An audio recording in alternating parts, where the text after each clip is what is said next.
Thanks for tuning into the No More, Do More podcast. We love having you here, and it's our mission to bring you all of the latest and greatest tips, skills, and know-how to make you the best that you can be.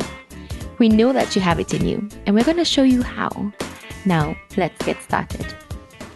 This is so strange. We will go through it. Yes, of course. No problem. All right. So welcome, guys, to this episode of the No More podcast, where we connect you with people who are doing amazing things and how they did it as a source of inspiration, and so that hopefully you can learn something as well. So today, we are here with, I don't even know if I can do the apt introductions. She will do the introductions, but I met Lucy, I think a month back. It was supposed to be like a 20-minute, 30-minute meeting, and it went into almost 2 hours because, wow, she has the most amazing story, and people just need to hear this story. So, Lucy, introduce yourself, and then we shall pick it up from there.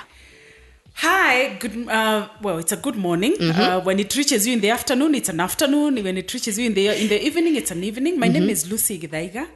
I am the country director of a Swedish international organization called Diakonia. I have had, I guess, a 20-year career journey in the not-for-profit sector. But of course, before that, many struggles here and there, a lot of what I hear people call hustling, although I don't like using that word. Mm-hmm. But I was telling Rhoda that I once was a hawker. Mm-hmm. I hawked stuff in the streets of Nairobi. And the message today really is that it doesn't matter where you start. It really, really doesn't matter where you start. The most important thing is to start somewhere, and when you start somewhere, then things go for you. Aside from my career, I am a woman of 46 years. I am married with 3 children, and I have a grandchild. And happily married. I think for the last 23 years. So for those of you who think that marriage is a no-go zone, it is a go zone. I encourage you. It is indeed like it's not zone. A dangerous zone. You can venture. Yes, of course. I mean, and it's just how you make it. And I am actually a serious go-getter. I mean, what I've set my eyes on is what I go out to achieve. And I believe that everybody is created with the possibility to actually achieve that which they set their minds to achieve. Actually, I always say that what limits us is really our mind. What is in our mind is what really just limits us. So I'm hoping that we'll have a great conversation today. But that's just about me. Other than that, I am a fun-loving woman. Oh yes. And I have a page where I inspire people, I motivate people. I would encourage you to visit the Bahari Woman's page. It's a page that is meant to inspire. I give inspirational messages every day.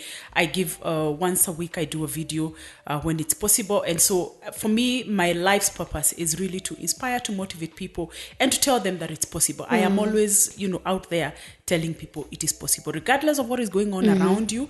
Everything you can transform your life, and I think that's what we want to discuss today. Yes, and that is Lucy. She's a bundle of positive energy. Yes. So now this whole thing of, I hope you guys heard it, of from a hawker to a country director. You must wonder how did that happen? What was the journey, the connection? So when you say hawking, what did you start with, and how did the idea come about? What was your journey now after you've graduated, and then now you decided, things are thick, we need to do something. So tell us your journey, the step by step, because guys, it's an interesting story. First, I got pregnant when I was in university. I gave birth to my firstborn when I was a third-year student at the University of Nairobi. I was pursuing a Bachelor's of Arts in Anthropology. And my boyfriend then, who is now my husband, we were both in campus. So we basically got a baby when... I remember when I was getting the baby, my husband was doing his last exams. So we were basically students, if you like. And so third year comes, I get the baby. And when I got the baby, I was very clear in my mind that I was not going to give up this baby to anyone. I was going to keep this baby. And I was going to just do whatever it takes to take care of this baby. For me, it wasn't... first of all, my mother died when I was very young. I was about 13.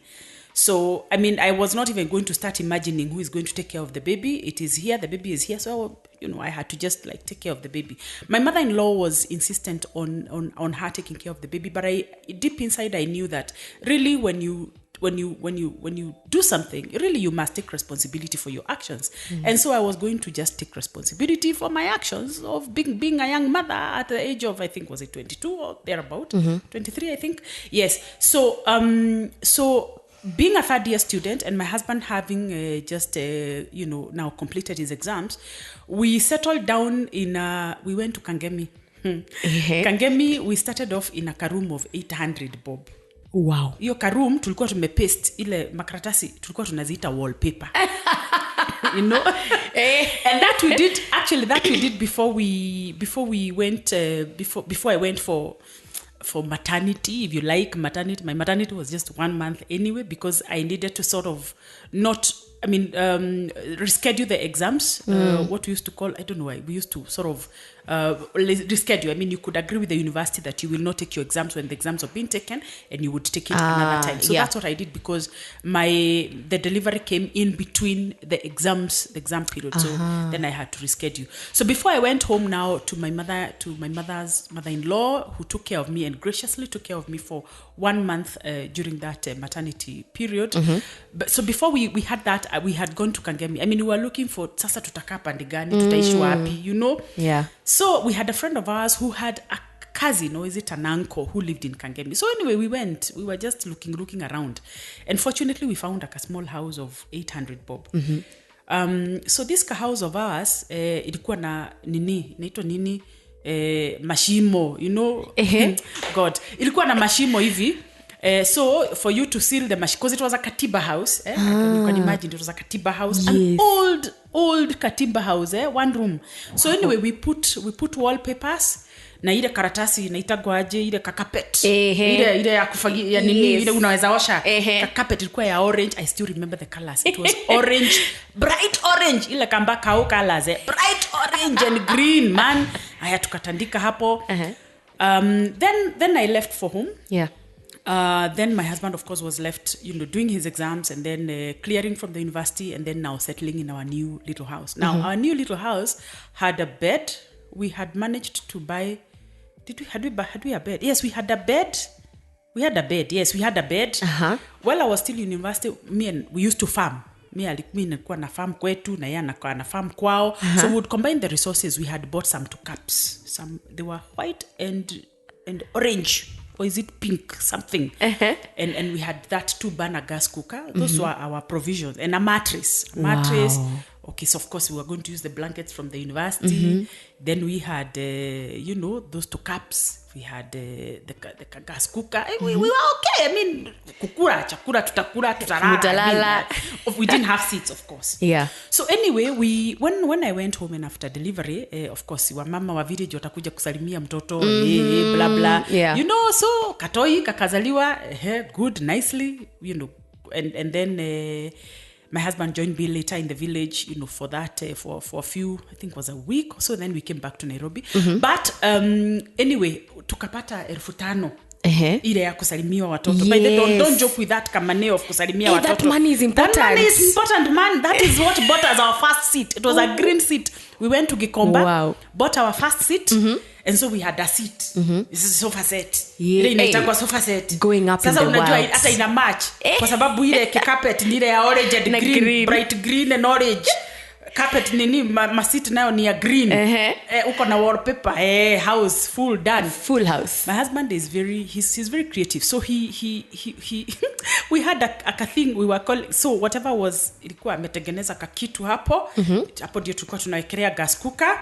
Alafu hapa chini tunaweka sasa mavikobe. Ilikuwa imetengenezwa homemade water unit. Do it yourself. Na hapo kulikuwa na castor. Tulikuwa tuna box ya blue ile ya kwedaga ile ya shule hapo ndio tulikuwa tunawekaga sasa very important documents and money. Money used to be kept there because those days we used to have help, and help would I remember I would get about 17,000 and 17,000 shillings would actually take us for like 3.5 months. Wow. 3 months, and the half month before the next help, we would be so damn broke. We would be so broke. But the 17K is what we used to feed on, is what we used to pay rent. I mean, basically, tulikuwa tuna survive na hiyo ka 17,000 for like 3 months. I was such a wonderful money manager. Really, I was. Because that's a whole family. It's you, your husband, and your baby. Yeah, my husband. Yes, and then I had my sister-in-law who was living with us because we couldn't afford a house help. Anyway, so I finished school. I was in that year. I finished school. And then, of course, after finishing school, we think that jobs were available those days. I'm talking about 20 years ago. And even that 20 years ago, I mean, it's not like jobs were just available. I mean, you still had to, and speaking to young people, sometimes when you speak to young people, they imagine that okay, perhaps today it's harder, but even 20 years ago, we still had to go through things. Yeah, because we used to assume you graduate automatically into your job. Nothing. It wasn't like that. I mean, we had to do those things that perhaps today's students don't want to do. And that's why I even encourage young students that really don't just sit back. Don't just sit and say hakuna kazi. I mean, wake up and do something. Yeah. So anyway, my hawking story. When I completed university, I mean, I was looking for anything that I could do, anything that could be done. The one thing that I never did, from the day I graduated, I never stayed home idle for a single day. Nothing. Wow. I did not. And I told myself, I'm not going to stay idle even for a single day. I will do whatever it is that I can do. So my hawking story, I would hawk, the first thing I hawked, it was during we started off with maziwa mara. Yogurt. Sasa hii yogurt. Wait, my husband, see, even him, alikuwa tu bado anafanya tu vitu dogo hapa, just trying to get us really to survive. Yeah, because now help is not coming in sasa you've graduated. Hakuna help, my friend. Sasa hakuna help. Sasa you're on your own. Help used to be good, eh? But fast forward, wacha nirudi nyuma kidogo. Just before I graduated, I remember we had a conversation with my husband. He was also akitamaking, anatafuta what to do. Yeah. Alianza kwanza na my insurance, ile ya kuuza insurance. Difficult. Wewe wacha tu na ile kefaido ya black. Unatembea nayo Nairobi mpaka woi Jehova. Haya. Sasa, so we had a conversation just before I finished school. There was a strike. I remember there was a student called Mururi who was killed. So we went on strike. But we went on strike when we were doing our exams. You were just like, I think we were doing our last paper in the university before now. Tufunge sasa. So just around that time when we were doing exams, tukaenda strike. Because that Mururi student was killed. So now we were having a conversation. Sasa now I'm out of school. Yeah. He's also like looking out. Sasa tunaambiana, ananiambia, by the way, si nikuweke biashara. Hey, bas. Nikuweke biashara, tuweke biashara, gani ya maziwa, okay. Yeah, maziwa, I think maziwa tukue na tunauza maziwa, And for me, by the way, if you give me an idea, I really take ideas very fast. So I was like, yeah, it looks like it's a good idea. Yani milk, yeah, why not? We actually had absolutely no money on us. Yani zero, yani unajua zero. Na sasa tunafikiria vile tutaweka biashara. Yeah. So tukafikiria hivi. I remember going to the wife of my husband's cousin and asking her to give us 1,000 bob. So she gave us 1,000 bob. Now this 1,000 bob, I remember sitting, unaona ile Hilton hapo unakuaga wale watu wa kutamak. The tamaking circle. The tamaking circle hapo. Yeah. Nikakaa hapo, nikajiuliza sasa hii 1,000 niende Gikomba ninunue vibuyu. Kwanza ninunue vibuyu ya black. Those black ones. Black ones, they were 10 liters. Wacha sasa 5 liters, they were 10 liters. Ndio tukue tunabeba maziwa nayo, Na sijui vitu majag. So me 1,000 was enough to buy those mavibuyus. It was enough to buy makaratasi ya kuweka maziwa, si ile ya kuweka na kudeko hivi. Yes. It was enough to buy makaratasi, enough to buy those mamikebes, enough to buy jugs nini and basically have. Then we went to the one of our neighbors, the person who sort of welcomed us into Kangemi, who was the uncle of my friend. So he had alikuwa na take care of, I think, a plot or some property that belonged to a relative who had died or something. So hapo kwa barabara unaona zile makioski ya barabara. Yes. Ai tukagonganisha mabao hapo. Ile 1000 tu. Ile 1000 tukagonganisha kakitu, kakitu hapo ya nini? Milk bar. Haraka quick work. 1000. I'm telling you 1000 was enough to buy vibuyus, I mean plastic vibuyus and buy mbao to just shikishana. My husband, I call him, we used to joke with him and tell him, hey, wewe the BA carpentry, BA masonry, BA plumbing. He did BA. So we used to call him BA electrician. I mean he basically can do stuff. I mean kazi ya mikono, he's great. So akagonganisha hiyo kitu. The first day we bought like 3 liters of milk. When we bought these 3 liters of milk, guy, ikaharibika. I think we only sold 1 liter. Oh no. And then 2 liters ikabaki. We didn't know, we had not thought that you can boil the milk and sell it the following day. So ikaharibika. So vile iliharibika, we still had, I think, was it 100 that had been left or something. So we bought another 3 liters. Wow. Na tukaongea na the gentleman atupatie sufuria kubwa na jiko. Na tukanunua tu makaa. So that maziwa ikibaki tufanye nini? To boil. So that's we knew, so if maziwa ikibaki usiweke, we boil tu utaiuza kesho yake.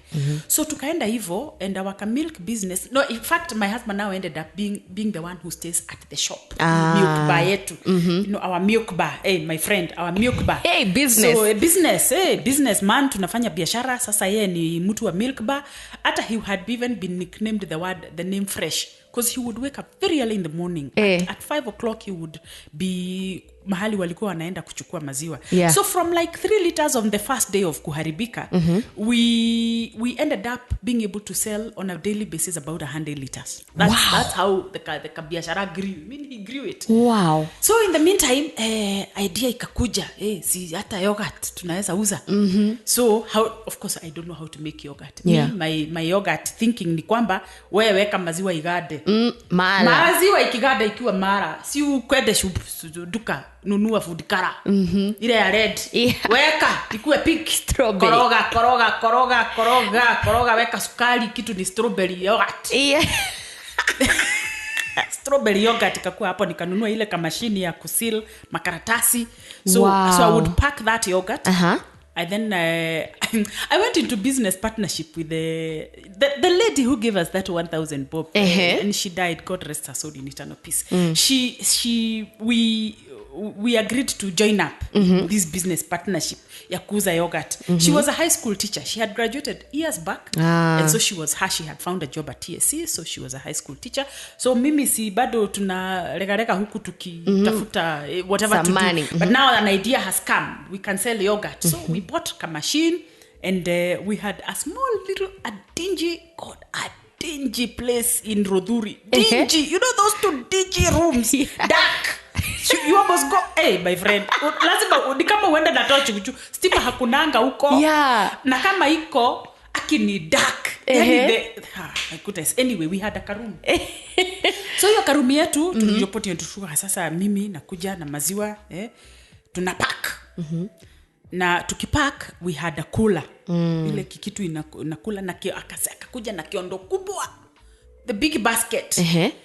So my work was we pack the milk, we pack the yogurt, and then mimi nibebe na hiyo the kiondo. Sasa nishaweka kwa kula. Nibebe na kiondo. Kula yetu ilikuwa ya orange color, nibembe niende, nilikuwa naenda Grogon kwa mechanics. Walikuwa wananiita mama wa yogurt. Mama wa yogurt anaingia. Naingia around 10 o'clock. Saa ile kajua kameanza kuwaka vizuri. Madhe, rete. Nilikuwa yogurt strawberry, and I really was good at that. So by around 11:30 my stock is done. Wow. With my hooking business. Alafu Elnino ikaigia. Sasa Elnino ikiingia wageni watakunywa hiyo maziwa baridi. Hawezi kunywa maziwa baridi. So what then I was like, so we were like, me and my business partner, we were like, hey, now we have to change. Dynamic, biashara ni kuwa dynamic. Keep changing my friend. Pivot.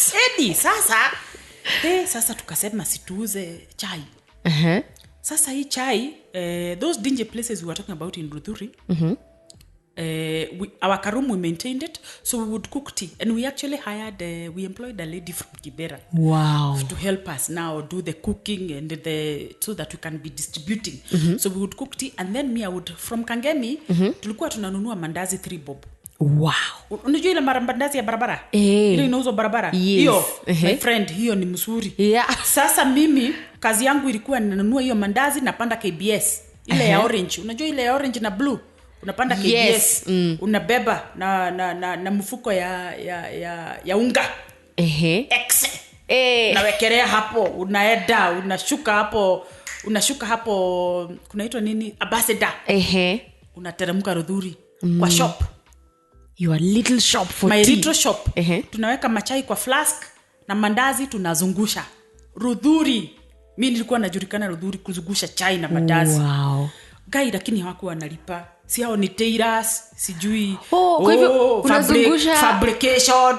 Si unazungusha hapa Rudhuri sasa unazungusha. Kulipi end of day. Kulipi madhe kuja baadaye. That is a story of madhe kuja unaitwa madhe kuja baadaye madhe, so unaenda tu hiyo tu ofisi ya photocopy printing. Hizo unajua hizo. Yeah. Chai hapo, mandazi and you know. Yeah. Ideally we would get like 35 bob. A day. 35. Ilikuwa 35 tulikuwa tunaweka kwa monyore. Tunafugia hiyo mashirigi. Unajua unalipwa na mashirigi makubwa ile kikubwa. Inawekwa kwa kamunyore, so inakuwa 35 bob. Sasa ikikuwa 35 bob, sasa si ni partnership. Sasa wow, now you have to split 35 bob. And you know my partner is working, so her 35. It's not. Lakini me, this is the fare. We used to pay bus fare 5 bob from Kangemi to whatever. So anyway, me I would take my cashier. Kido 20 bob or so. Alafu sasa ndio nilipe fare. Alafu sasa 10 bob ikibaki, siujue vile utafanya na hiyo 10 bob. Wow. Siba, lakini bado tuko na milk bar. Tuko na milk bar. Hey, 100 liters. Tunauza na hata tumeshuhudia ile peremede. Ile borogam. Yellow, green na blue na white. Imeshuhudio hapo. Peremede imewekwa hapo. I think we even added some. What did we use to sell mayai? Anyway. Kenyan shops. You sell everything. Those ones. Haya, so one day I sat in that little dingy room. I sat there and I asked myself one question. Is this what I bargained for in life? Is my life about coming? Kuuza madazi na hii chai? Halafu sasa nikiuza hii madazi na chai napata hiyo ka 20 bob or 25 bob or whatever it is. Is this what I bargained for life? And I was clear, this is not what I bargained for. This is not me. I remember telling my partner, by the way, mimi nimeenda. Mimi siko hapa. Mimi wewe baki na hii biashara uendelee, sitaki kitu. I am off. I left that dingy office with one resolve, that I'm not going to live that kind of life again. It's not going to be my life again, and it's not going to be what is going to define me. I actually, even as I was living, I only knew that this is not me, but I didn't know uyo miingine ni namna uyo miingine ni aje. I only knew that this is not what I bargained for in life. This is not what I went to. I mean, of course I would say this is not what I went to school to do. This is not why I came to the city. Clearly this cannot be me. This is not Lucy Githaiga. Forget it. I am done with this brat life. I'm done with it, and I am going to make my life better. So when I left that dingy office, I remember meeting up with a friend of mine in the streets, and I said, so you know, people right now, at that time people were just tammacking. I mean, classmates were all tammacking, doing all everybody's types of, trying to make a living, trying to make something. So I was told, hey, by the way, so I was asked, so what have you been doing? Oh, mimi nimekuwa nikiuza chai na madazi na nimeachana nayo, staki tena. I don't want. I'm looking for something else to do. So this lady told me, by the way, Child Welfare Society kunauzwa raffle tickets. Raffle tickets. Zinauzwa na unapata 10 bob per ticket. Ni wapi nionyeshe? I went to, they used to be at Nairobi West somewhere around there. Nikaenda nikapewa booklet ya raffle ticket. Nienda nikauze raffle tickets. Nikamuuliza so mtu anauzanga wapi? Unaenda kwa supermarkets, huko ndio unagojea wateja. Wakitoka supermarket, wewe waambie juu ya hii raffle ticket.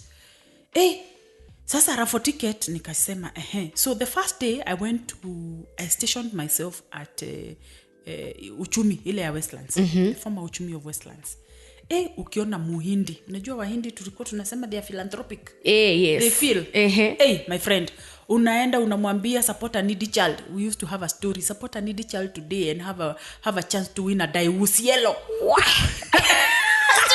thing of a Diakonia yellow. The ticket used to go for 50 bob. What is a Diakonia yellow? It was a car. Ooh. As in, if you buy a raffle ticket, you will have a chance to win support a car. a needy child and to win a car. So support a needy child today and stand a chance to win a Diakonia yellow. And of course the Diakonia yellow is drawn there. My friend Waindi wananunua tiketi 4, 5, mwingine ananunua 8. Wow. The first day I made 800 bob. I knew sasa mimi that's it. Utajiri imeingia kwangu. That is your whole rent pop. Wewe. Sasa nikajua mahali ya kwenda. Ni hapo Westlands, hapo Uchumi, ni hapo UK Center, ni hapa then ilikuwa inaitwa Nakumatt Mega. So I would go to places where I know where you have very well the shoppers.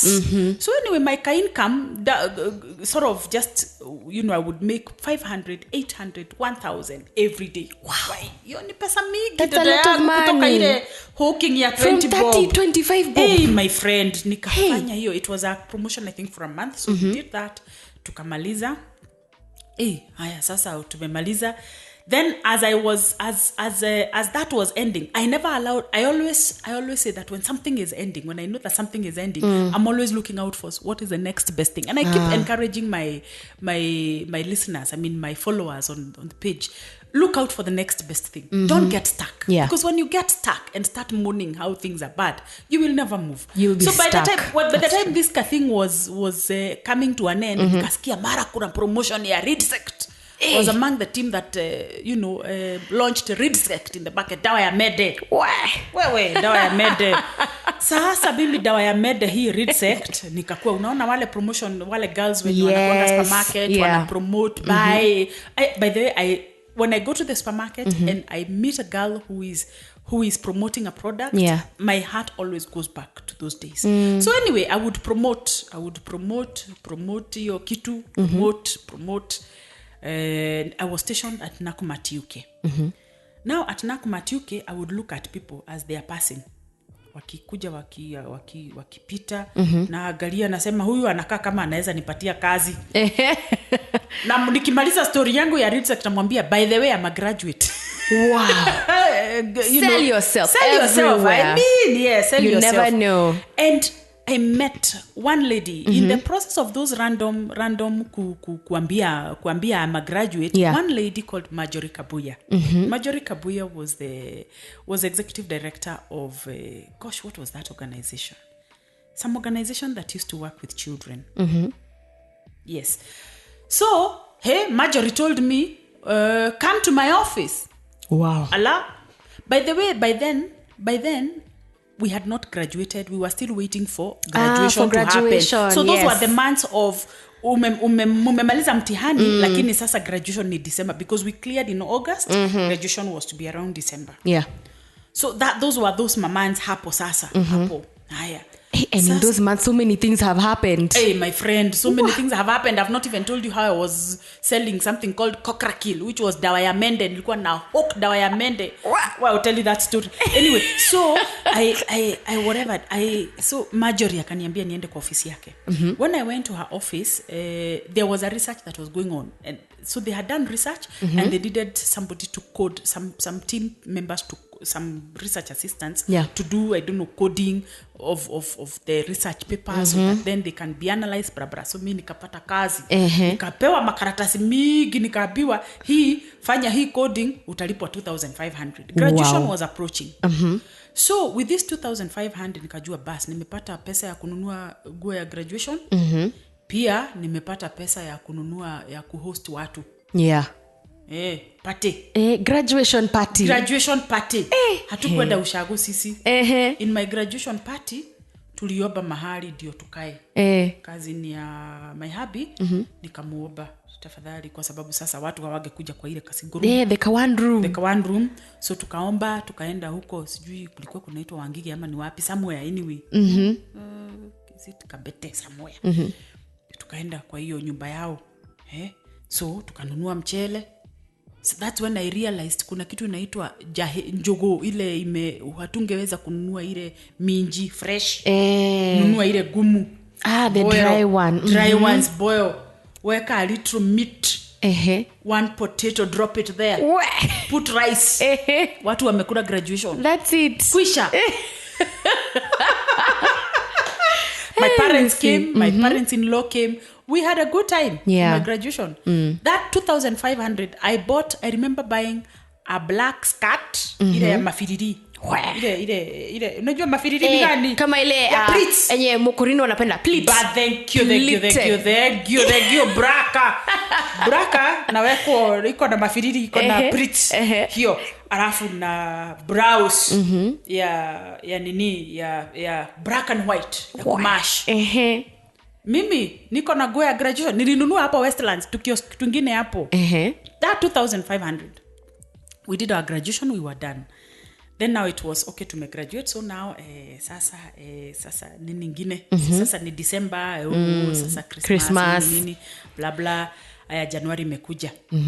Sasa when January came, in between I remember what happened in January. I think that's when I went to hook that kakorokrakir thing. The cockroach one. Yamende. Cockroach. Dawa ya mede. Oh, you are those Diamond people. Woi, dawa ya mede.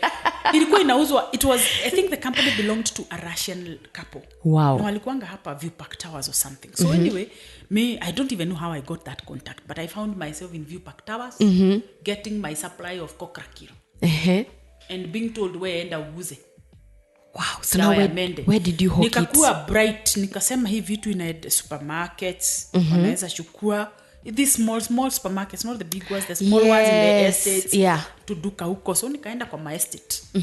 Nikaenda kudistribute my dawa ya mende. Yeah. And I did that for a couple of estates. But one day, and I remember sharing this story on my wall. One day I went to Isli. Isli sasa kupeleka dawa. You're going to different places, you're going to interest people. Yeah. You are like a marketer. You are actually and marketing. Sales and marketing. On the ground. On the ground with the dawa ya mende. So, nikaenda kwa supermarket. I still remember that supermarket was painted purple. Nikakuta mwanaume mzee hivi na bibi yake. I assume it was the bibi. Me, si mtu wa marketing unasema, excuse me, today I'm here to promote a very nice dawa ya mende called Kokrakil, and then you say all the properties of Kokrakil. I don't know whether it was my approach or what happened, but the guy slapped me so hard. No. He slapped me so hard ndiona madhumuni. Oh my God. You know, my 5 cents. I didn't know why that guy slapped me. Wow. And when he slapped me, first, he didn't apologize. I remember shedding tears and crying. And that was the end of story for me and that Kokrakil thing. Yeah. Wow. I decided this is not what I bargained for. By the way, you have to always reach a point in life when you say, by the way, this is not what I bargained for. Yeah. So, nikatoka hapo na madawa zangu. Nikapanda KBS, nikaenda Isli, unaona mahali KBS zilikuwa zinakaa mingi. Nikapanda KBS naenda town. On my way to town, I remember thinking very hard how I should become a policewoman. So that you can go and arrest and revenge on that person. Go and arrest that guy and revenge. Nikafikiria kweli si naweza kuwa policewoman. Akia ukweli si naweza kuwa tu policewoman. But then I said, you know what? This is not what I bargained for. I'm going to return these dawa ya mende things to this man, to this lady. It was a lady. They used to quarrel. It was a couple that used to really quarrel. Nikapereka dawa zao. And I left for Kangemit for my house. I never shared this story with my husband about how I was. I mean, you can imagine how he would have felt. Yes. I actually shared it on many years back, many years later. So anyway, sasa vile nilienda nyumbani, ikakuwa, I remember that morning, that the following day, nikatoa napkins nifue. Nioshe manape ya mtoto yangu. And at this point, you're a new mother. I'm a new mother. Gosh. I'm a new mother. After 4 months have not passed. No. The baby by now was about 6 months. Okay, yeah, at least 6 months. So anyway, nikiosha manape hivi, nikasema my motto is never to stay idle. Never ever stay idle. Yeah. Don't allow yourself to stay idle. So vile nilianika manape, nikashukua CV. Makaratasi yangu. Nikasema sasa mimi naenda kutafuta kazi ya walimu. Wow. I gonna be a teacher. Yes. Nikaanza mashule ni gani hapa kwa hii mtaa ya Kagemi. I went looking for a job as a teacher. So I landed on a private school. A private school, a slum school, private school, and I was employed. Wow. My salary was 8,000 bob. Sio sasa ni mzuri kwa sababu 8,000 bob na wewe ni kutembea unatembea. Tumii fare. And your house is 800. And I was the headmistress of the school. No. I was not just a teacher. Lucy. I was employed as a head mistress. Wow.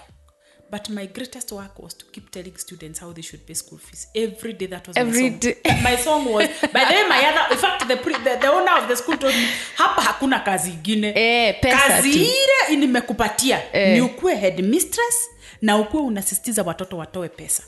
So every morning, the headmistress I would address the school and remind them to bring school fees, and I would read names. The ones who don't have school fees, go home, bring your parent. And so the whole day was negotiating with parents. Money.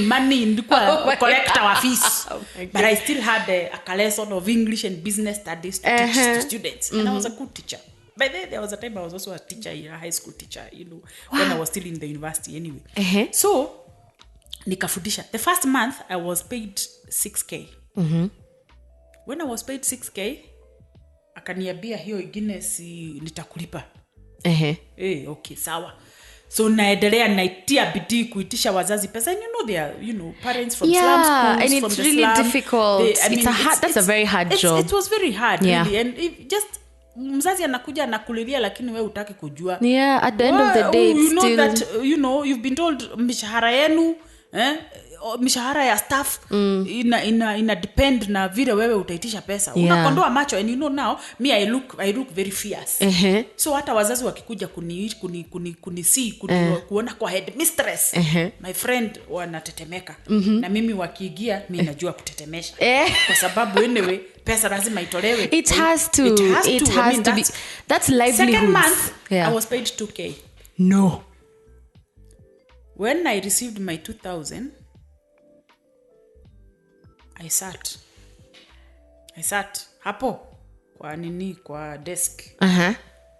Nikasema, this is not what I bargained for. I love that.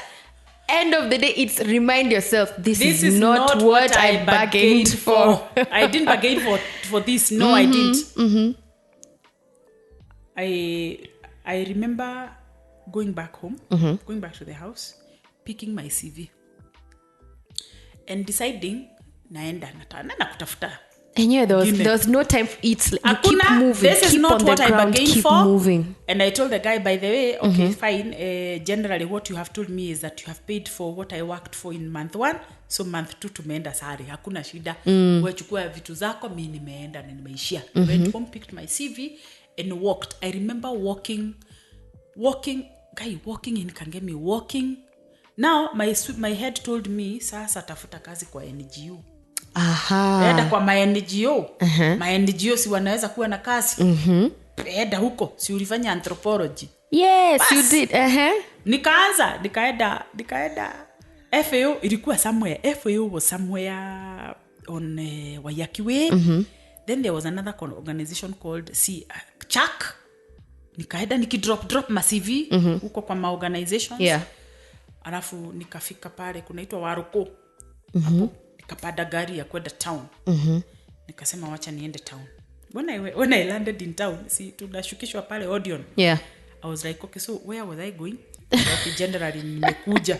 You've reached. I have reached town. So vile nimereach. Alafu sasa. Okay, I remember there was a classmate who I had used to work huko. Inaitwa Rahimtura Street. Kuna not Rahim. Yeah, there's Rahimtula something. Wacha Rahimtura Towers. Kuna a place somewhere around Rahimtura. Ni street. Hapo. I think hapo. So. KB hapo kulikuwa na old KBS somewhere.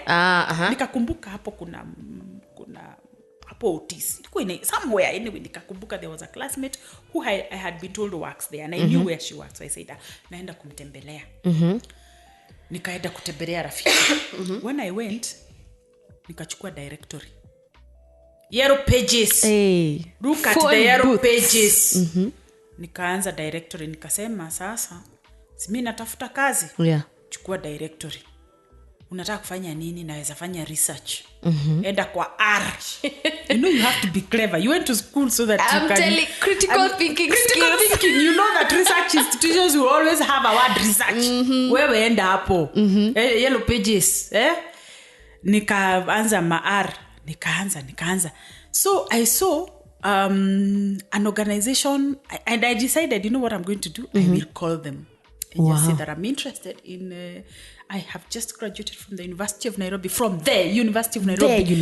And I have great research skills.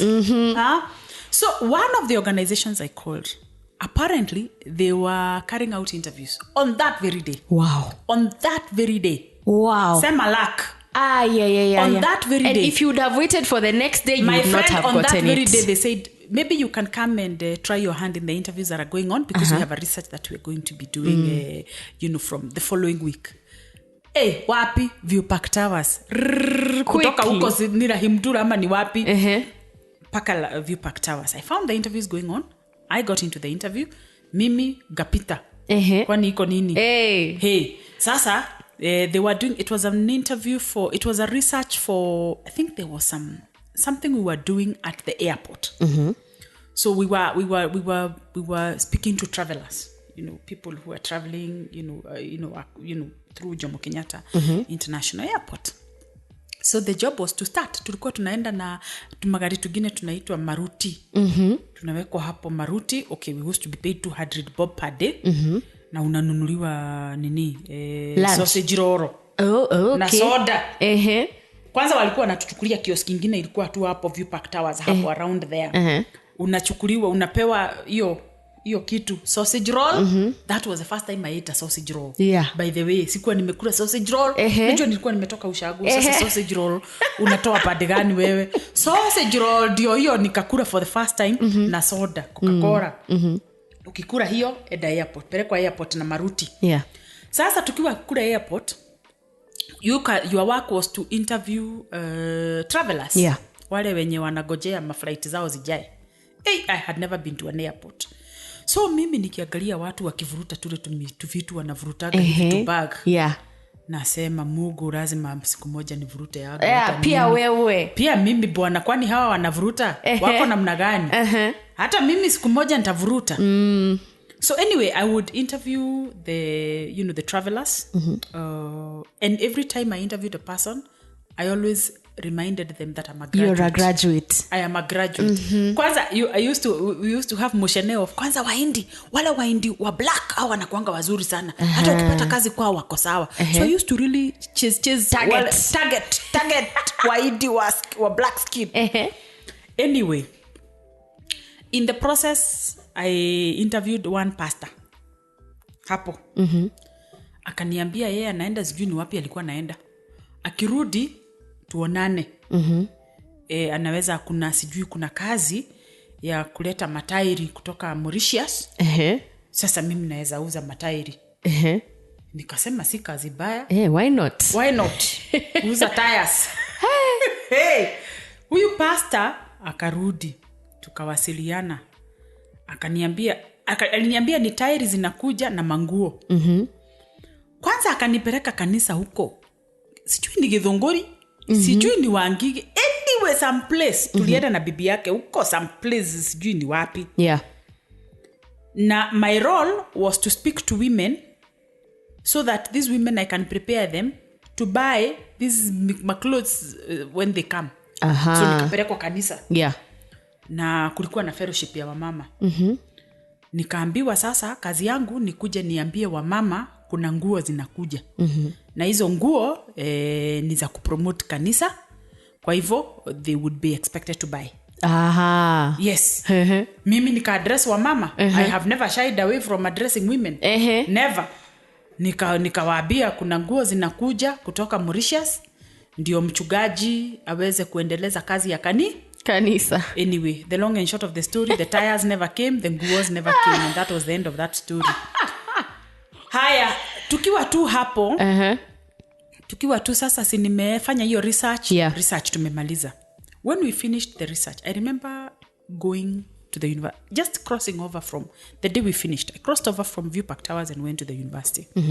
When I went to the university, nikaka kuna ile kakitu kana kuoga kamechorwa hapo tu, ilikuwa inaitwa fountain. The fountain. That place is called the fountain.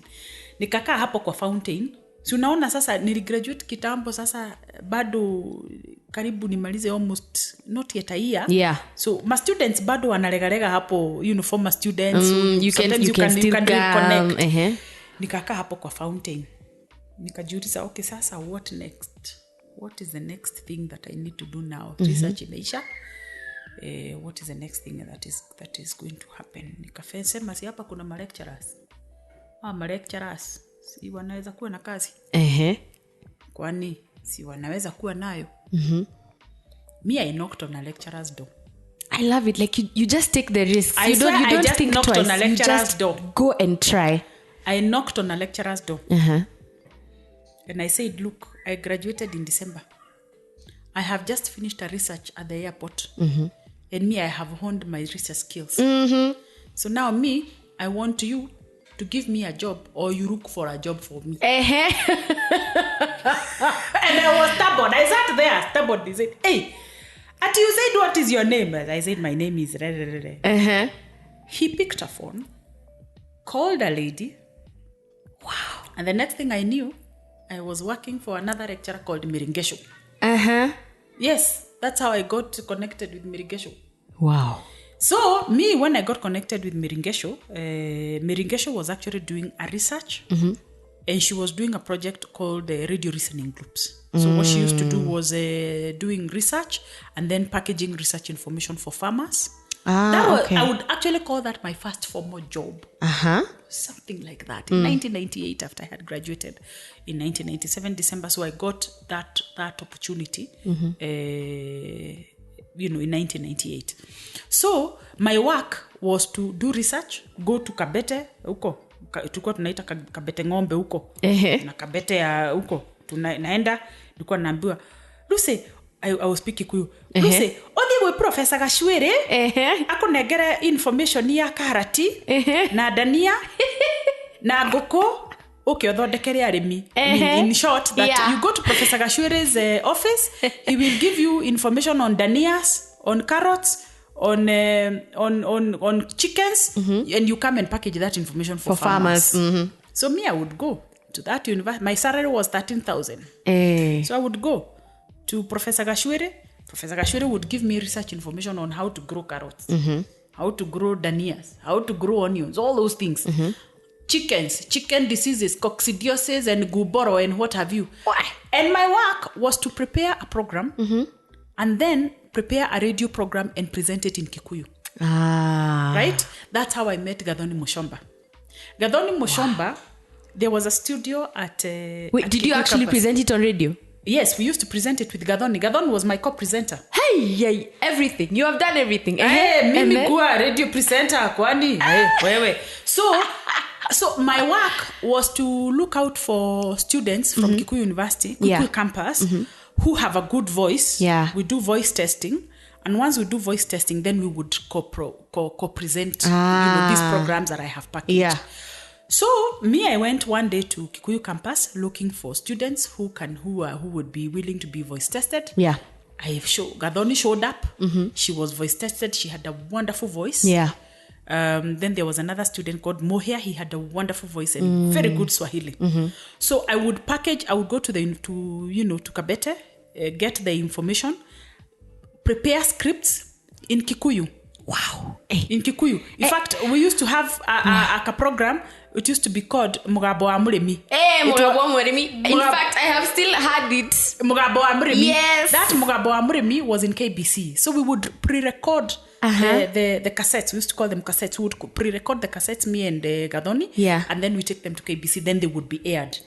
And for guys who do not understand, Kikuyu, it's, French, German, ABCDs. Kikuyu has extra 2 vowels. Like, written form of Kikuyu is another thing altogether. Yes. So it's I would write. Intense. I would write, and then we would. I mean, I still remember. Then this Mary, this lecturer Mary Ngeshu, because she's the one who used to do the programs before. She's the one who used to do the presentations before. Yeah. And she still wanted her farmers to sort of associate with her. So she would tell me, when you introduce, useme hivi, oyo ni mwalimu wanyu Mary Ngesho akimurehera githomo kia arimi umuthi tuguthoma uhoro wa murimu wa coccidiosis. Coccidiosis is that chicken now, yes. And guboro and what have you. So I mean, I did that. And I did that for a while, do the programs. I even expanded beyond just doing programs for farmers in terms of so I told Mary, why don't we also come up with some like gender-based violence information and air that for farmers. So I would prepare scripts on gender-based violence and I would air them. I love it. You never just do things what is meant to be done. Go the extra step. So we did, and Mary was in love with me, and she would tell me, Rusi, she was Kikuyu, she from Nyeri. Dreda go train it Tuju. Like, I want to train you like Raphael Tuju. Yes. She was actually the one who trained Raphael Tuju. Wow. Who then became, a great journalist. I mean, whatever his career. So Dreda go train it Tuju. And me, I was not interested. Actually, if I had followed Mary's advice, I would probably be a journalist today. Probably. I would be on the radio. I would have been a great presenter on one of these radios. Because Gadoni actually took that challenge. She went and did a course on journalism. Wow. And when now Kameme was opening up, she just found her way. Yeah. And she became a star. Yes. That's it. So me, for a long time, I kept thinking, I want to work for an NGO. My mind was focused on, NGO. I want to work for an NGO. I remember when I was in campus and I was pregnant, we used to have a kakona where pregnant girls used to sit, hapo bookshop. Mahali tulikuwa tunaenda to lament. We used to lament our lamentations corner. And I used to tell people, me, siku moja, I will work in hata sikuwa najua Africa, tulikuwa tunaita, I'll work for an NGO or the UN in the Horn. Hata sikuwa najua hiyo Horn ni wapi. I don't even know where that Horn is, but one day I'll work for an NGO in the Horn. So anyway, so my mind was very, even as I was doing all this work with Mary, and even as she was trying to sort of divert me into journalism, my mind was very clear that I wanted to do something within the NGO. I wanted to work in the NGO sector for whatever reason. And by the way, nilikuwa naona wana driving magari kubwa. Hizo kubwa. Kwa nini mimi nisiwede kwa hiyo magari kubwa? That was the thing. So anyway, so I was so nilikuwa napata 13K. Then hapo tu nikaambiwa kuna research ingine inafanyika na wanalipa 2,000 per day. Wow. Population Council for 1 month. That is how much? That's money. 60K. Wow. That's a lot of money. Goja, 60K. Na huyu mama ananipatia 13K. Kwa hivyo hii nitaan, I mean 73. Ni aje namna gani hapana. Wow. Wacha niache hii ya radio. Niende nikafanya research. Yeah. So I went, I told her, I had to give her a story because she wasn't going to accept her resignation. Yeah. So I gave her a story of why I was not going to continue. I don't remember what the story was, but she was very sad because I really used to do a good job. Honestly, I used to do a good job. I mean, me and Mary, we used to do a good job. And I would travel to go and speak to the farmers. That's how I actually knew that I have a gift for speaking. Yes. Because when the first time that I traveled, we went to Muranga. And when we went to Muranga, I was supposed to address farmers. And I was like, God. And I was to address farmers in Kikuyu. And I was like, God, how am I going to do it? How am I going to address farmers? First of all, in Kikuyu, just how? So when I rose to speak, everyone was in awe. I mean, I just awed the crowd. Yeah. And that is when I knew I had something in me that connects with people. It was the first time that became revealed for me. And everybody was like, oh, you spoke so well. I said, yeah, guy, is it? Kumbe. Who knew? Naweza.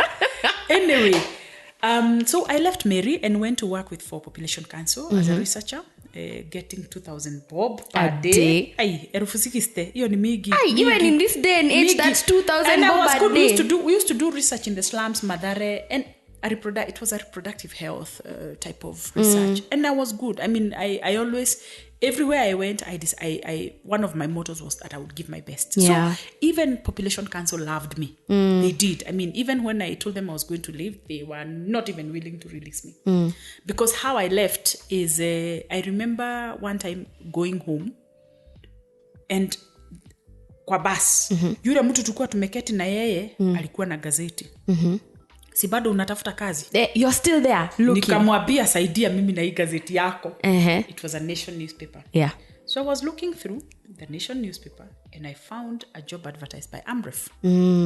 And I said, this is That's my yours. job. I claimed it. This is my job, period. And I started saying, Mimi naenda Amref. Mimi naenda Amref. You started speaking I started speaking it. Yeah. I started claiming it.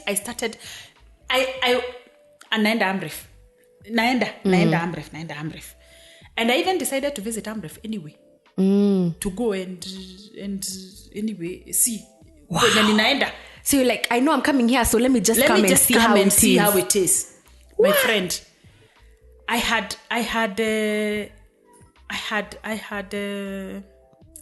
what had happened actually. I think visited Amref earlier, if I remember. But the story went this way.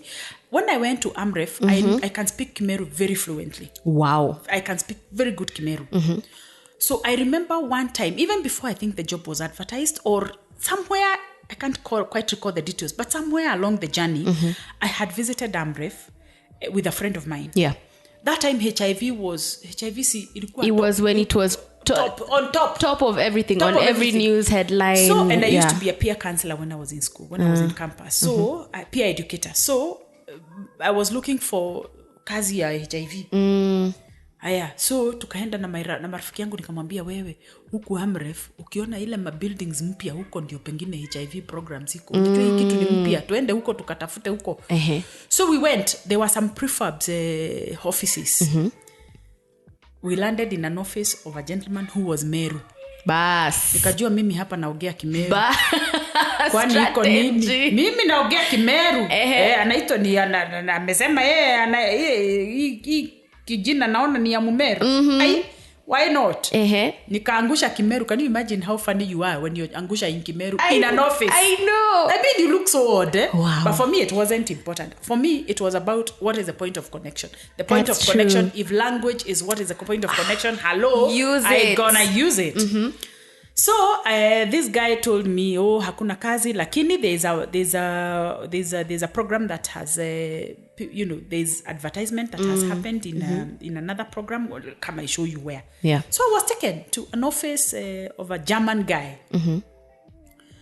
By the way, I had already made the application. I had actually made the application. By the time I was going to Amref, I had already done the application. So this guy took me to the office of that Mzungu German guy. When I went to this German guy, they already had an intern in the program. And so this Mzungu told me, don't even bother. We have an intern who is going to take this job. He was actually just careless. Anyway, then why were they advertising? But anyway, so he told me, so it's don't even bother applying this thing.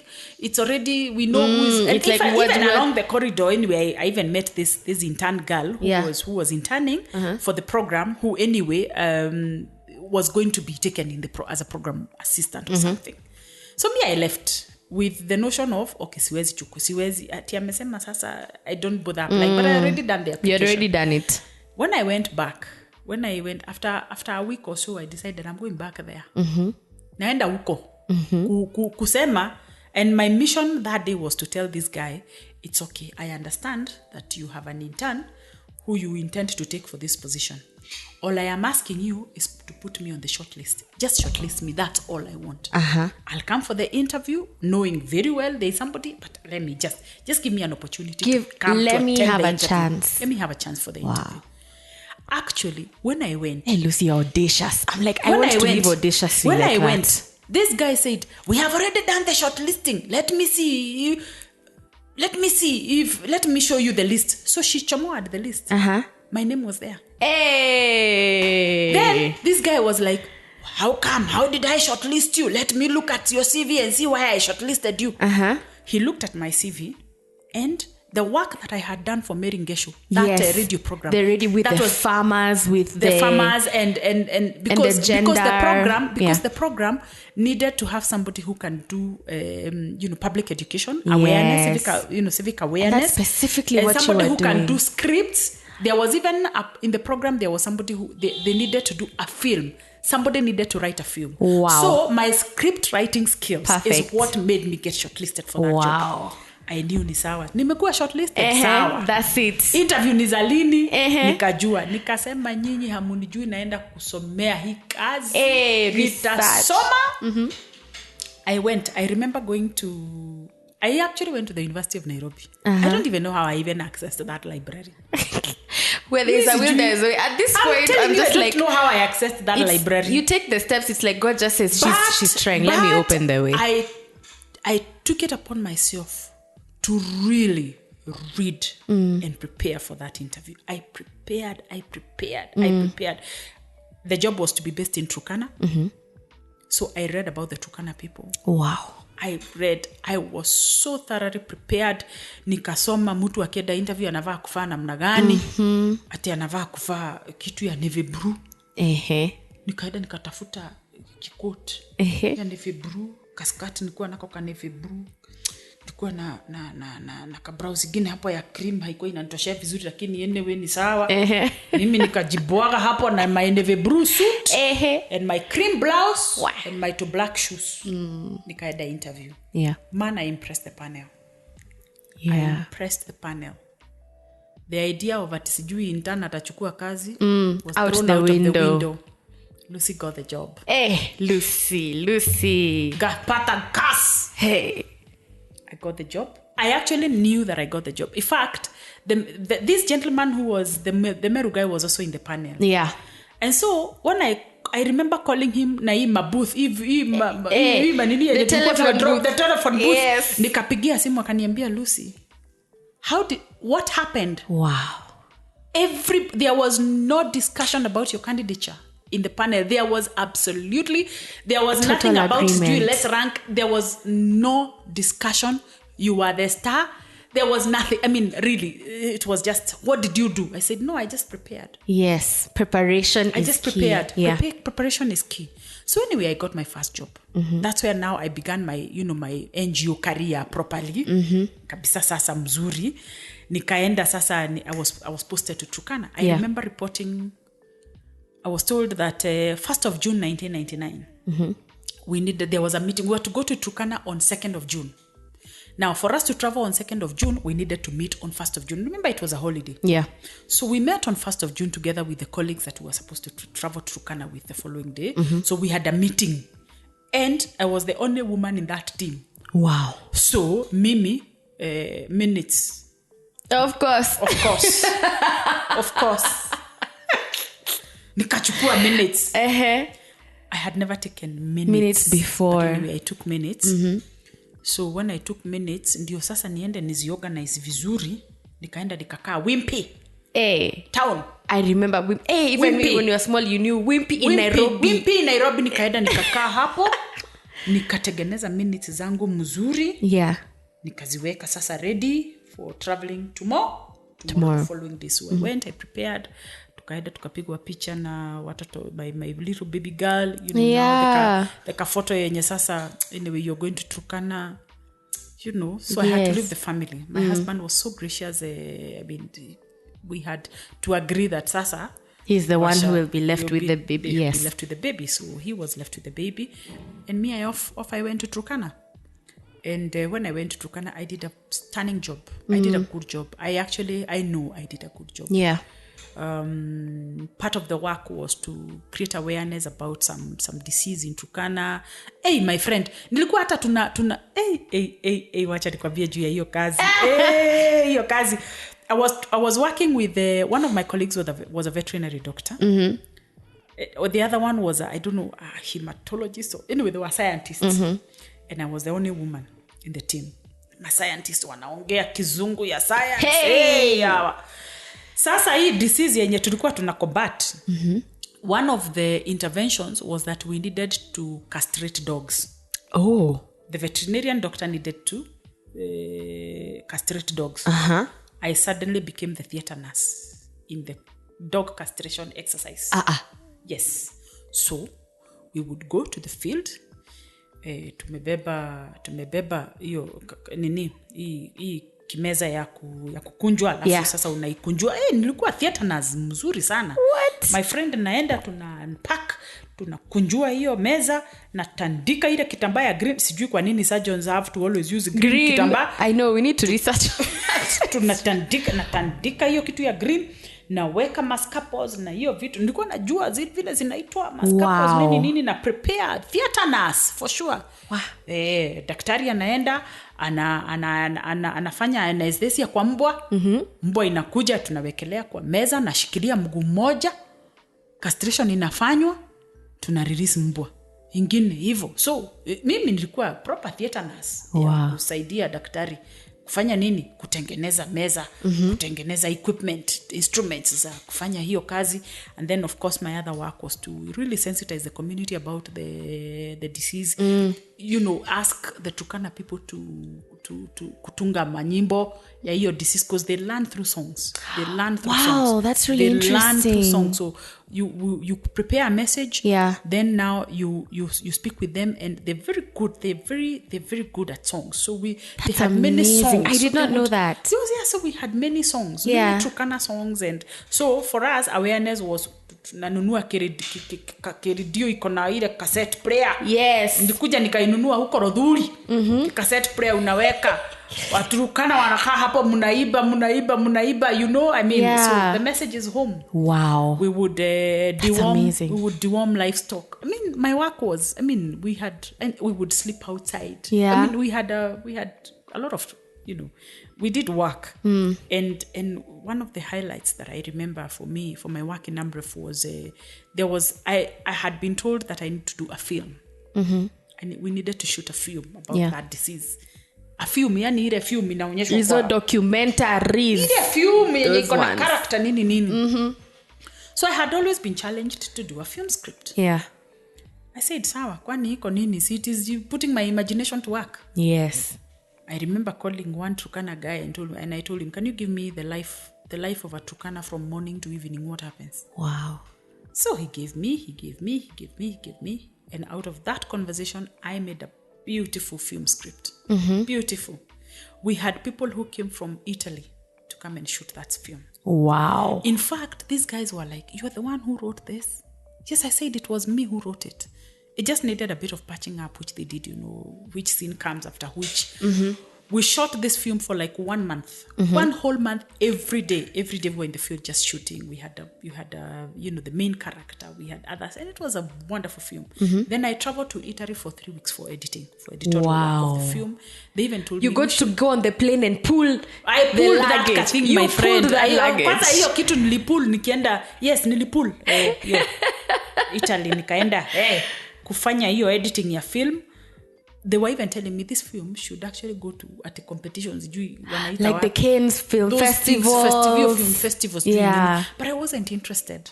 But I think I was creative, but I didn't quite know that I had that side of me. Anyway, nikafanya kazi Amref. Then after 3 years nikaanza kusikia hapana. I need to move on now to something else. Yeah. I've done what I need to do. I have made my contribution. It's time to go to something else. Now it's time to go to something else. This is not what I bargained for. It's not what you bargained for. So that when that moment came and when it hit, I needed to just move. Yeah. And so I was like, okay, so where do I move to? I had already in one of my programs, I was doing a school program that was, going to schools, different schools in Lokichogio, different schools in Kakuma, and even and so one time I remember organizing a sports event in one of the schools with one of the refugees schools, and that's where I got the opportunity to work for the refugees. When we did the sports event, mimi nikaigiana na hao majamaa wa huko Kakuma, wa huko refugee camp. Yeah. Nikawaambia mimi natafuta kazi. And now you're not only a graduate, you have experience. I have experience of 3 years, my friend. So there was a job that was coming up for agenda officer. Mimi nikasema mimi sijawahi fanya hizo vitu za agenda, lakini nita apply. Yeah. I'm going just apply. Just do it. Kwani what is it? Just apply. Nikaenda nikasomea hiyo vitu ya gender. Bas, you once again you prepared. I know what to do. Ukititwa interviews you prepare, don't just appear, just prepare. Nikaenda nikasomea gender, nikajua hii gender ni vitu gani, nikasoma vitu ya refugees nini. I appeared for interview. They were like, did somebody leak the interview to you? Yeah. So I was ready. I was really ready, and I got the job. Wow. 2 years in Kakuma, the refugee camp, working with women refugees, working with issues of gender-based violence.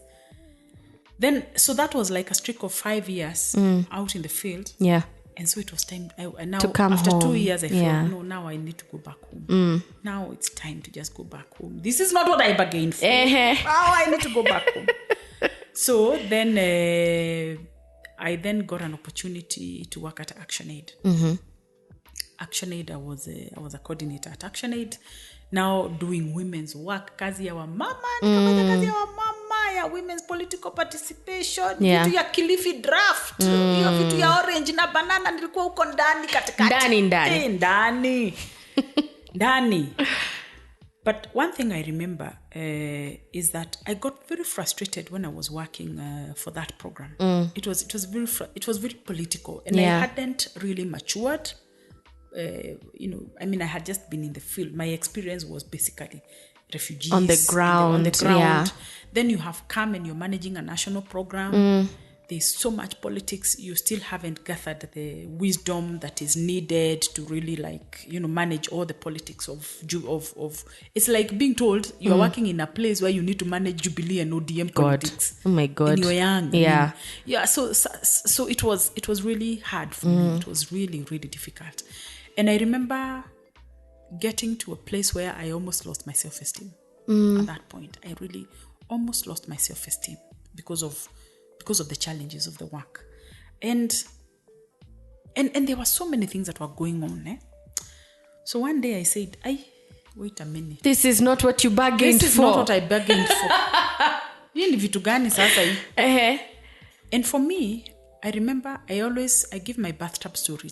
I call it the bathtub story. My bathtub experience was that because of so many things that were going on, and because I could see I am almost crashing.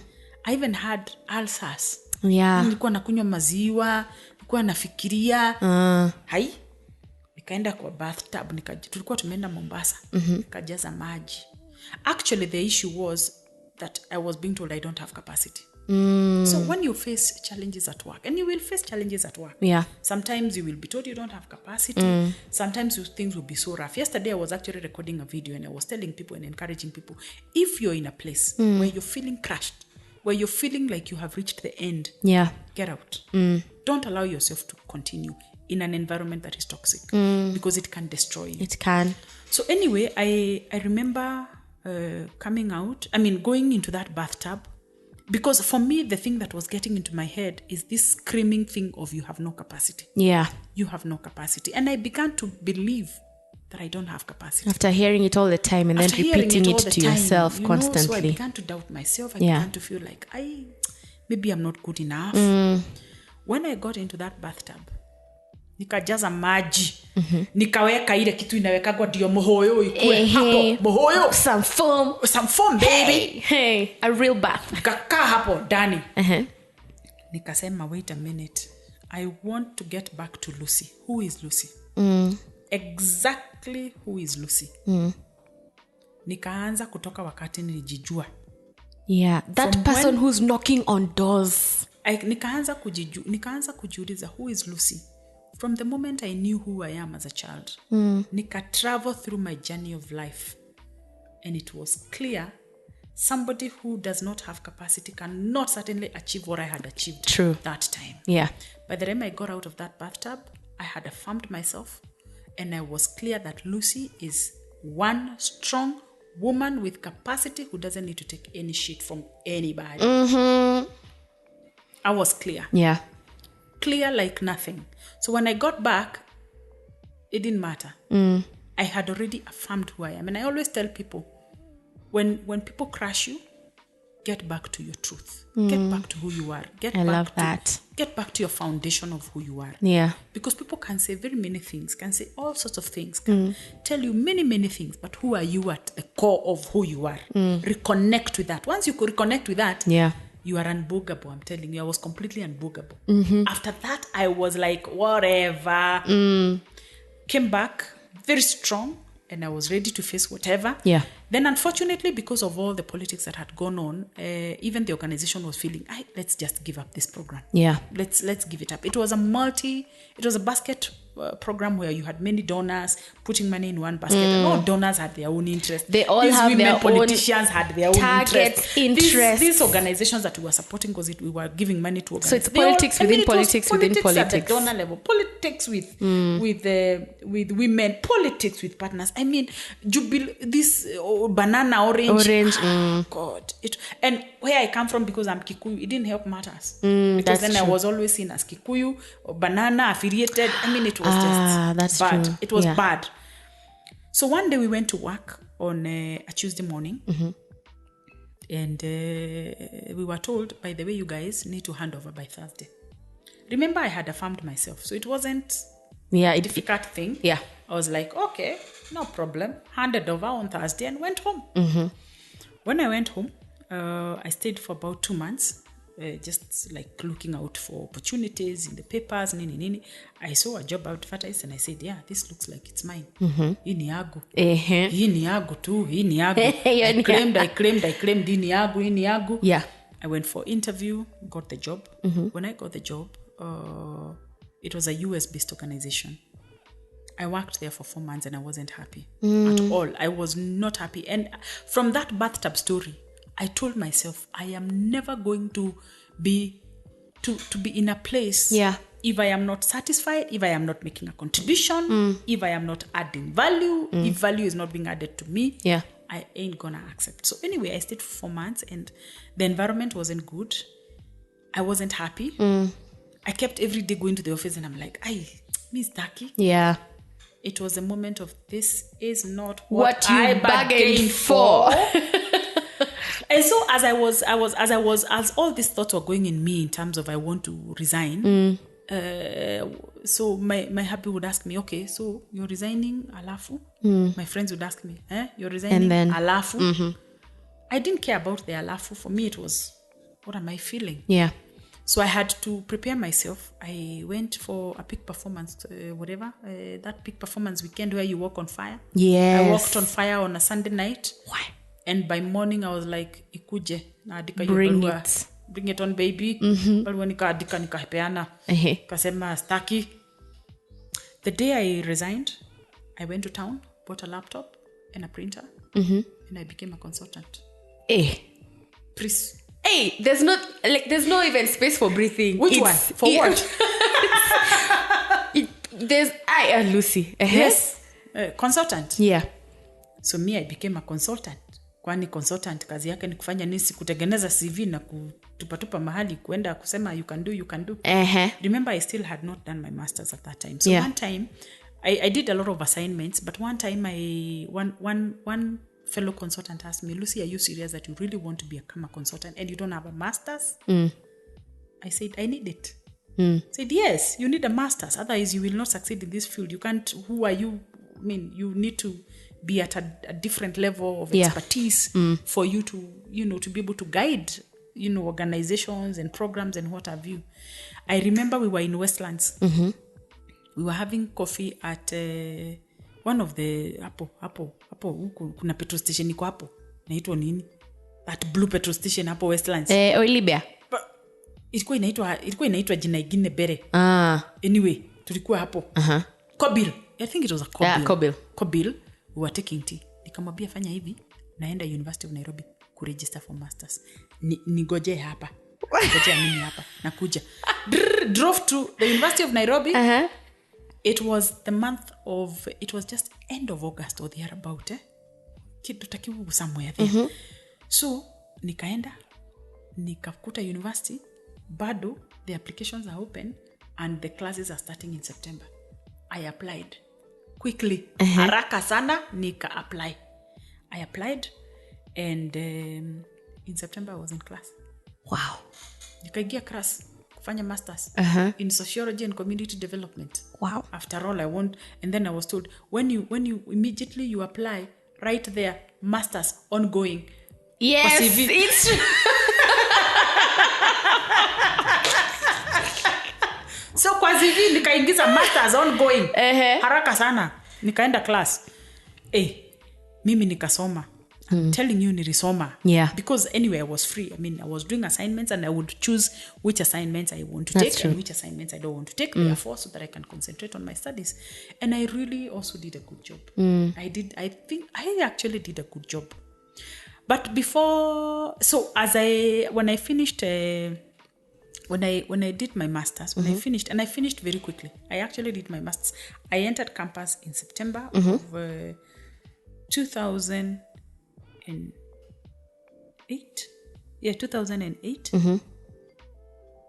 No, 2007. September of 2007, and I graduated in December of 2009. So it was 1 year and a few months. Done. Finished. That's fantastic. By the time I was doing my second semester, I had done my project.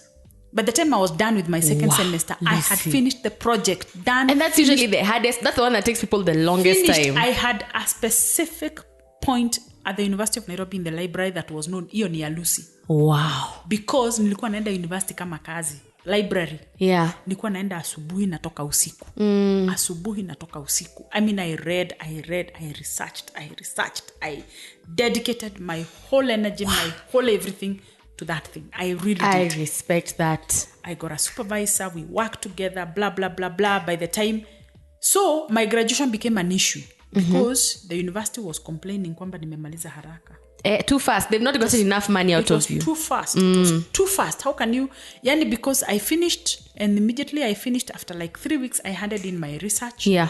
I defended, I did everything. And usually the expectation is when you finish your classes, then you focus on research. It takes about 6 months or a year. So me, I remember that struggle. In 3 months, so much 3 weeks, respect. nishamaliza. Yeah. Alafu sasa the struggle was ati huta graduate. After putting all that. Lucy Githaiga not to graduate. You will tell me. Nilienda kwa Magoha. Huyu CS huyu. Alikuanga VC. Nikaenda nikaandika 7-page letter. Lucy. Kuulizia university to show cause why I cannot graduate. Why? And by the way, I had already registered for my PhD studies at KU. Wow. Even though I never pursued anyway, and I'll tell you why I never pursued PhD studies. So anyway, I told Makoha that, you know me, I have even registered for PhD. Now I had very good grades because 12 of the 12 units I had 10 A's and 2 B's. Clearly my grades were good. Yes. I mean, I had really put in a lot of... Yeah. Yani nilikuwa mzuri. Makoha, actually just before those 2 booklets went to be typed, Makoha akaandika memo allowing me to be graduated. To graduate.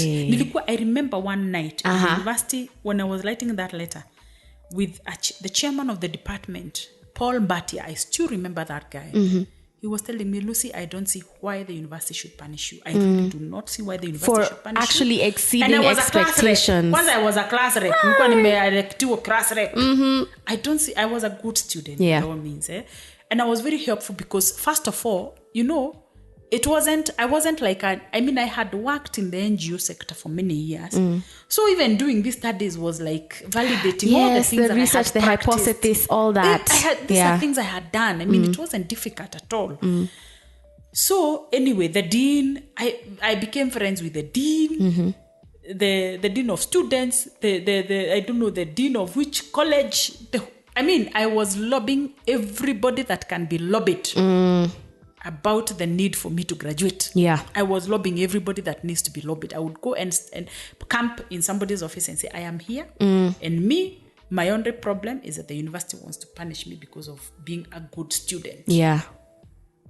Ati what now? So they would look and say, hey, by the way, but you umemaliza haraka sana. Ulifanyaje? Nikamwambia, by the way, remark my thesis. Remark it. And they had to actually constitute a panel to remark my thesis. And they still graded it an A because I was good. Yeah. I was good. Yani, You had no doubt. You put in the work, the effort. Yes. Bwana nilikuwa mzuri. Hey, claim it. Eventually, the graduation was okayed by Makoha. Professor Makoha, bless him. And I graduated. When I graduated, sasa ilikuwa hiyo tumegraduate end of 2008. Then sasa nikaanza kufikiria sasa hii consultancy kuna namna gani nilikuwa na 15,000 bob in my pocket on 31st December 2008. Because all the money that I earned during the consultancy period, it was just to support my studies, support my needs, blah blah blah. Yeah. So I didn't have any savings. I only had 15k. Yeah. Fear ikaanza kuingia. I remember I always have me time, once in a while. So this day I decided to go and have my me time, and as I was having my me time on 31st, nikasema hii kitu hii sasa hii ni dangerous. Yeah. Ikukuwa na 15,000 peke yake na tunaenda January na ma consultancies zinaanza kupatikana huko April. Yeah, sasa because no one is doing this in January. Hapana, I look for a job. That now meant I had been a consultant out of a job for 2 years. So I made a resolve. Yeah. I'm going to look for a job. Kwa hivyo maofisi ikifunguliwa tarehe 5, bas, you are there. This is not what I bargained for. 5th of January 2009, I took my papers. Nikapanda gari nikaenda Nairobi. Nilipofika Nairobi, of course I decided nitaenda wapi. I knew there was a friend of mine who used to work for an organization, and she had an NGO. When she had stepped out of the NGO so that she can work in this place. Nikasema huko ndio naenda. Nikaenda. Kumwambia Ann, nimekuja. Na stoki hapa bila kazi. Ukitaka kunifagia whatever it is that you really want to do for me ni sawa tu. Yeah. But sitoki hapa bila contract. Nataka kazi. Makaratasi ndio hiyo. Na wewe unajua my skills, you know me, you know what I'm capable of. I had actually done consultancies for that organization. So they knew my your work. Yeah. My work. Nikamwekelea vitu kwa desk, nikamwambia mimi nipatie gazeti nisomage as you fikiria to decide which job you're giving me. Do you know, I left that office with a contract. Hey, Lucy. I swear. I left that office with a contract. But we agreed she was going to give me a contract for 3 months. So that, because in those 3 months, maybe... You never know what might happen. I mean, she wasn't even giving me a lot of money. And me, all I wanted was, mi nataka tu mahali kwanza nitoke kwa hii kitu ya 15k. Yeah. Hey, that's dark space. Yeah, nataka, staki hii madhina. We, lete. So, nikapata kazi. The salary I was earning before I left work was like, so I got a kazi that was 50% cut. I took a 50% cut from the last job that I had before I got into consulting. Yeah. So, mimi kupatiwa contract 6th, nikaenda kazi. Nikaanza kazi, it was in the slums, Mathare. So me, I did work, nikafanya kazi yangu. Fortunately, by God's grace, just when the 3 months were getting over, this lady was appointed as a commissioner. Wow. When she was appointed as a commissioner, her position fell vacant. Open. Hey, my friend, si mimi nita apply. Yes. Kwani iko shida gani? Apply. Now that position was chief executive officer. Wow. Hey, my friend, I applied. Yeah. I applied. I went as usual. I know the trick. Prepare kabisa. So I prepared myself, went for the interview, passed, was given the opportunity to become a CEO of East Africa Association of Grandmakers. Wow. Gakuwa CEO. Hey, washa tuende training ati vile ma CEO wana behavigi. Fafa hiyo ilikuwa gumu. Ati vile una walk, vile unakula. Wow. Mimi nikasema me, I want to be myself. Yes. I want to just be myself. Anyway, I worked at EAG for about 2 years. I raised resources for the organization, made a few changes. There was restructuring that I needed to do. I presided over the restructuring. Then, nikaanza kusikia, sasa something kitu inaanza kuuma mimi kwa ndani.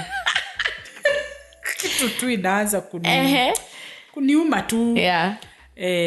So I started thinking, I think I need to leave.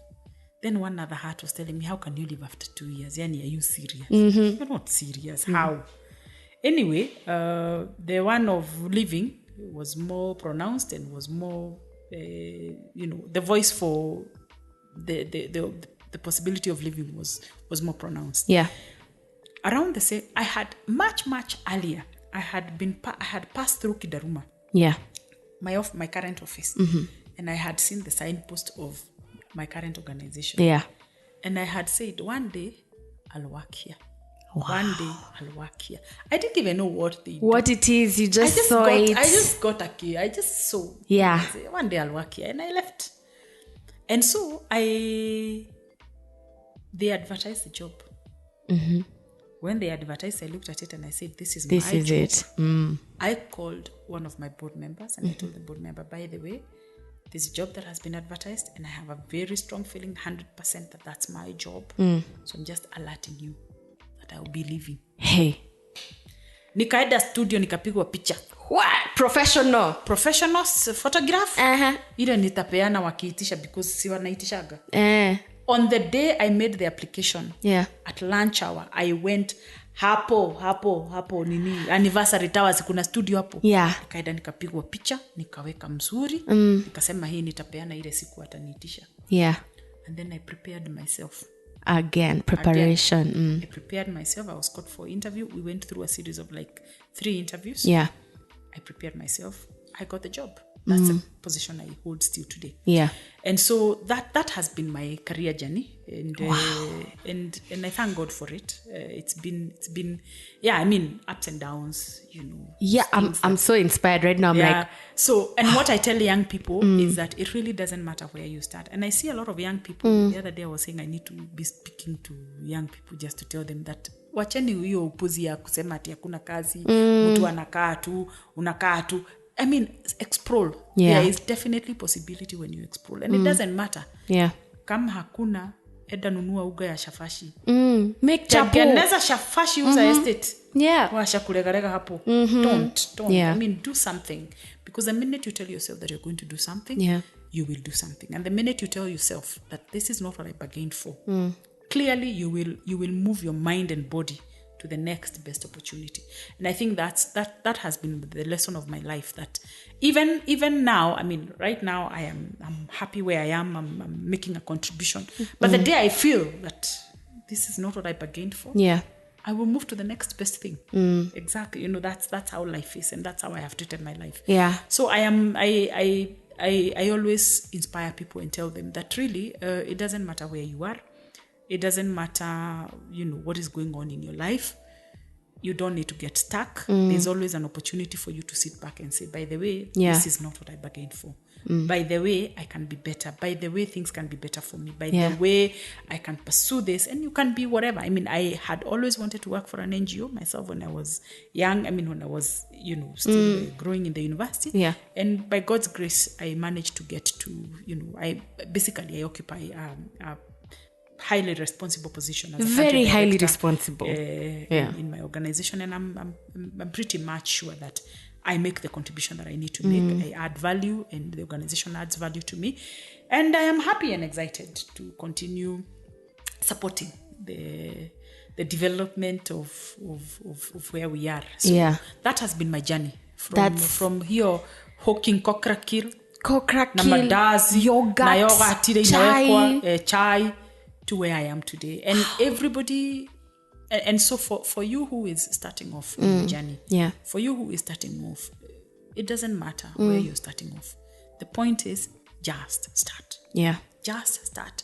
Keep going, keep climbing. But then if you talk to people, everybody who is whatever it is that they are doing and who you find as, who you would regard as successful, if they give you their story, you will see that actually they started. They started somewhere. And so even for young people, sometimes they want to just jump and, and reach and it's CEO good. level. And it's okay to want to aspire, but man, you have to go through the motions. You have to go through the motions. You do. And those motions is what builds you. And when you work, when you do whatever it is that you're doing, even whether you're pursuing a business, maybe the next time we will talk about my shenanigans in the business world. Hey, I'm sure now those ones, as you can hear, Lucy's life, it is, she has a life within a life within a life within a life. There's so many other different aspects. It is a question of really just kujiamini. Yeah. The bottom line is kujiamini. And whatever you set your eyes on, whatever you set yourself on, just do. Just do it. Do. And don't bargain with life. Just say, this is not what I bargained for. Hey, that's true. And then move on to the next best thing. Ah, wow. Fantastic. I don't even know how to summarize. I don't need to summarize. You've summarized it. I guess so. You've wrapped it all up in a clean bow, but I am so inspired. And I hope anybody who is listening to this is also inspired. But what I have gotten from it is just be audacious. Nothing is given to you. Yeah. You have to decide you want it and go for it. Absolutely. And don't feel ashamed. Ausumbui watu. Sumbua kabisa. Disturb them. Keep knocking those doors and affirm yourself and believe that you're going to do it yourself, and try and try and try. Yes. Hey, and never sit waiting. Never have an idle. Hey, Lucy, you don't have an idle hour in your life. No. That's Absolutely not. It's one to another to another to and now another. I'm also excited that I'm building. As I continued with my journey, I had to ask myself, there reaches a point where you begin to ask, sasa umefanya kazi, alafu, what are you here for? And it's a conversation that I don't know kama ndio inakujanga ukifika 40 years. Kuna mahali inafikanga unaanza kujiuliza, unaanza kukua restless. Yeah. And so I had that moment of restlessness. And it was clear to me after a lot of searching, that my life is about inspiring people. My life is about motivating people. And so even as I share this story, even as I share my life, there are not many people who would be willing to share their life. Yeah. People want to keep their lives private and it's okay and it's respectable. But someone has to be open and vulnerable to share their life and to share their trouble moments and moments when they were really low, because that helps somebody else to actually say, by the way, if so and so made it, I can also do it as well. That's really my thing to the world, and my gift to the world is that I can use my voice, I can use my stories, my experiences to be able to help others still know that, they can hold themselves together and carry on and continue. Yeah, so I do that, and so I encourage you to keep at the, following, keep yourself motivated. Follow me on the Bahari Woman's page. I give nuggets of wisdom in that page. And I speak. I also speak, when I'm called upon to speak, I speak to encourage, to motivate, to inspire. And at the end, all I want is actually to transform. And by the way, something else that I didn't say, I just recently, got my certificate for a life coach. So I also now, I am also now going to begin my journey on practicing as a life coach. And a life coach, the purpose of a life coach is really to hold you and to help you.